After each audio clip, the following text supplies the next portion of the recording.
lithograph from 1971, Seymour Quast and Milton Glaser depict an unbreakable plastic comb in an embarrassing state of some toothlessness, as you can see. Quast and Glaser's style always had a kind of detached amusement, a kind of gentle ribbing at the contrast between the values that pop culture purported and the state that they actually existed in. What this caricature does is cleave open the difference and make it more hilariously apparent in the gulf. It's surprising on the face of it that the idea that nothing lasts forever should be controversial enough for a joke. But in fact, the treatment of decay and impermanence of objects has proven to be a remarkably challenging feature in their consideration, troubling everyone from architects and their critics to museum curators and preservationists. The preservation of artworks and artifacts in museums has struggled with the issue of decay for its entire history. The values revealed by its museum literature and the preservation practice often reveal different and opposing motives. On the one hand, there's the desire to maintain the visual impressiveness associated with age, and on the other, the effort to return the object to some original state. The question underlying both approaches is, where does the object begin and where does it end? This question goes all the way back to Plutarch, whose Ship of Theseus story tells the story of a boat entirely rebuilt slab by slab, but which, at the end, remains the same boat.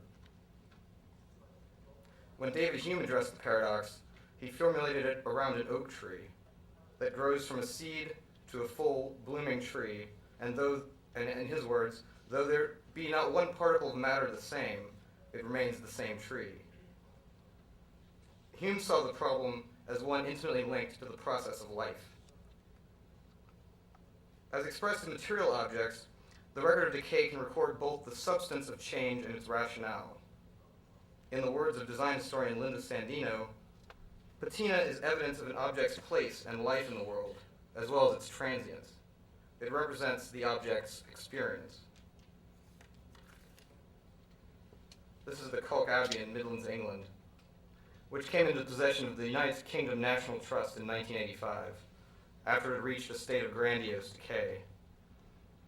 Americans might be reminded of the Grey Gardens estate in East Hampton. After a long period of aristocratic neglect, the house was relinquished for posterity and tax relief to the government, and what remained at that point consisted of equal parts lace and dust, brocade and decay. The preservationists of the National Trust had a difficult decision to make. What was, after all, the definitive Culk Abbey? Was it the original Baroque mansion as it stood after completion in 1701? Well, that was out of the running, since none of the Elizabethan masonry has survived the rebuilding in the interval. Was it instead the lived-in residence of the Harper family in the previous centuries? Those conditions could only be guessed at, so such an attempt would be less an act of preservation than one of imagination. The Trust quite reasonably decided to do no restoration at all. Their decision was to stabilize its decay, embalming it as an illustration of the great house in decline. The Trust decision, as elegant and economical as it was, is essentially an arbitrary one. As historian David Lowenthal writes more generally, what matters in preservation might be the continuity of form, of substance, of texture, of color, of whatever. Every stage in preservation forces choices among these many valid criteria. No preservation decision is logically right, let alone permanently appropriate, which at bottom amounts to the realization that the life of objects is an intrinsic aspect of their identity. Preservation is ultimately as fictional as biography. But what does that mean to designers?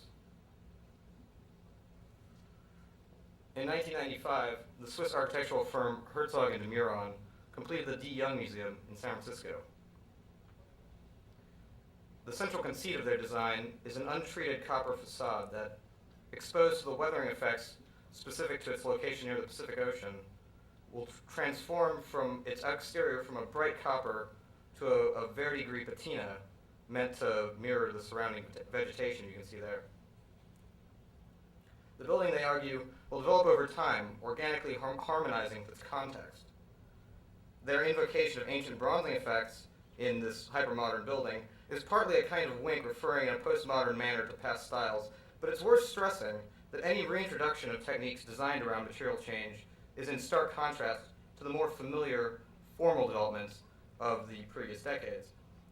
For example, the inverted but static infrastructure of Centre Pompidou, designed by Renzo Piano and Richard Rogers first in 1971, in their design, a traditional building envelope is reversed to exhibit new possibilities for the treatment of space on the inside, as well as creating this impressive visual effect. But the aging of the exposed surfaces on the outside ended up having disastrous consequences on its maintenance budget. In architecture's more theoretical precincts, there's a growing realization of the importance of change over time. In the 2002 anthology Design Ecologies, Peter Hasdell expands the concept of contextual building. Instead of encompassing only the building's appropriateness of siting, its orientation, its location, he argues instead for a conception that extends to a variable, responsive, and mutable relation to its milieu. In other words, a characterization of context in which it must become choreography. There are not yet many concrete results of this way of thinking, but industrial design students are increasingly exploring the possibilities. Perhaps intrigued by the comparison between the plasticity of their materials and the fixed interactions of user interfaces in software, for example, they're concentrating on the performative aspects of designed objects as well as their form. In a 2009 graduate thesis in Design Objects for the Art Institute of Chicago, student Greg Bethel theorized a system of objects that in which the objects tinkered with their own relation to their permanence or impermanence.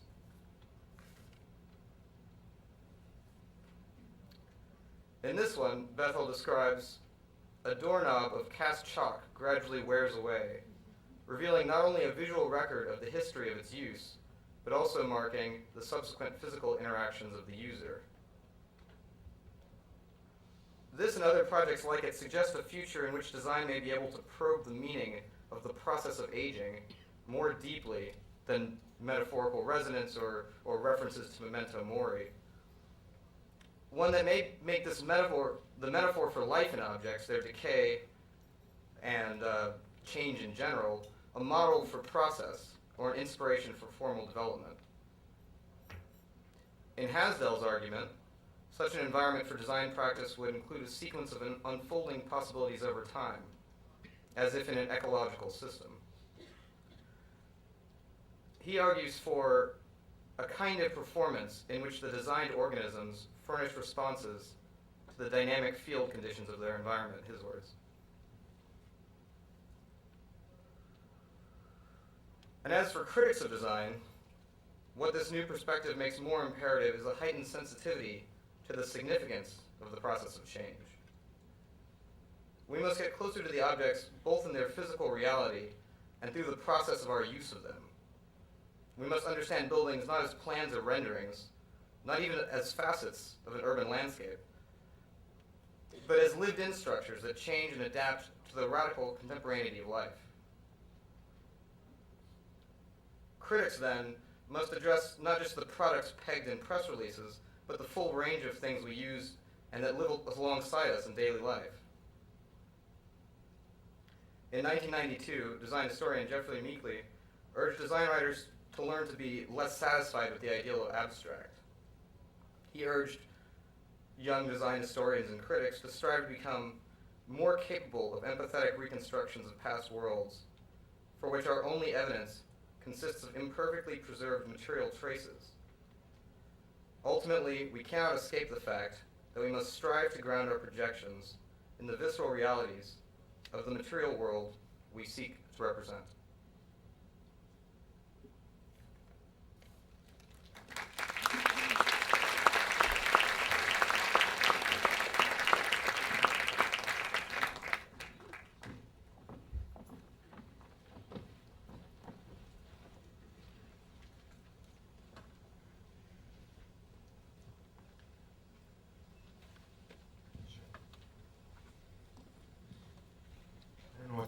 for it. It's like the catwalk or something, fashion show.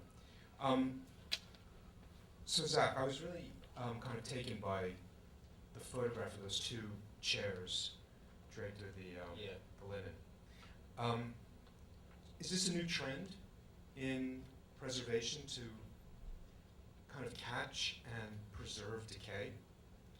I don't think it's an especially new trend. I mean, preservation's always had to take some particular angle on the object they were seeking to exhibit or, retain. I think the newer developments stress the preservation of the information related through the decay, which is part of what they do at Cog Abbey, of course. But so what do you mean by that? I mean that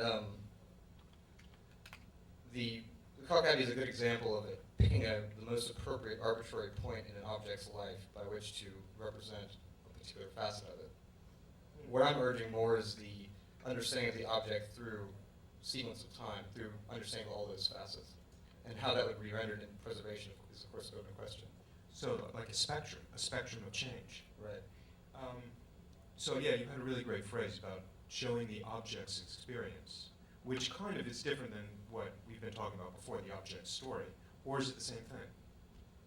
I think it complicates the story. I mean, they're related, of course, but I think the object experience has a lot to do with our own use of it. The way things change through time, through our use of them, is both our experience of them and their experience of us.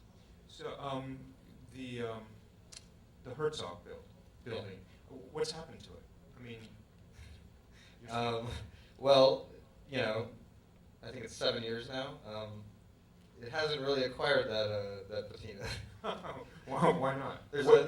I mean, I don't know. I don't know if I'm sure they're very busy and probably been back to help it along, but I don't know if it's a scientific problem. They could do what Rodin did. Rodin had his assistants go out and urinate on his sculptures. So.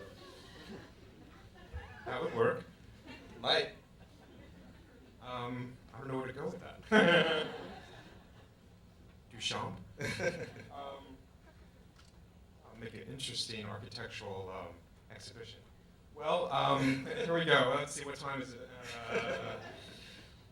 Anything else you want to add? Audience? All your urination? All right, well, we can all gather, or Zach and Amelie will gather underneath the existential question mark, and we will all take a 15-minute coffee break. And please do ask questions of people who've just presented. And I don't know, you can try cornering Rob as well. I'm sure he'd answer questions. See you all in 15 minutes.